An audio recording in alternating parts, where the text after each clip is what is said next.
I was heading home from work, and I was just driving home to take shelter because we had advance notice of the severe weather coming in. I was about 2 miles away from the tornado, which during in my photos and video, it's over the Henryville, Marysville area that was devastated. Chad, why weren't you trying to get away? I mean, clearly I understand that you live there, but weren't people moving away from the area? Because this wasn't the only tornado. Right, there were a lot, but basically you're told to seek shelter in your basement. Being between work and home, I was trying to get the nearest point and get into the basement of the home. And of course we didn't know exactly where the weather was. It was very rapidly developing. Have you been able to get out and about? I mean, is it safe to go out? And have you been able to see what sort of devastation this weather pattern has been causing? Well, the storms came through probably a couple hours before evening, before night fell. So I haven't been out. Their emergency officials are asking everybody to stay in their homes at this time.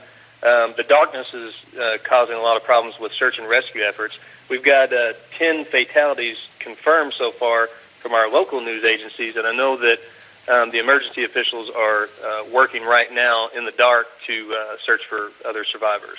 And how bad is it compared to what you've seen before, Chad?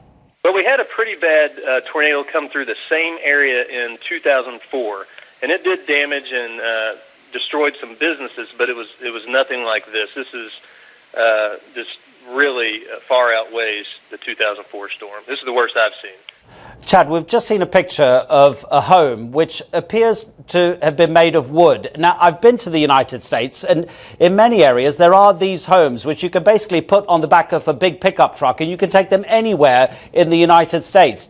Do you think it's time for houses to be built more solidly?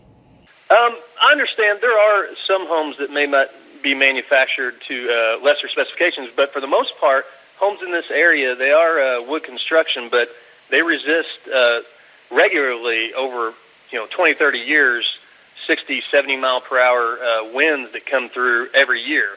So it's just the magnitude of this storm and storms like this, and unless you've seen it or experienced it, it's really hard to imagine the power and what these things do. It basically only leaves the foundation, even of well-constructed wooden buildings.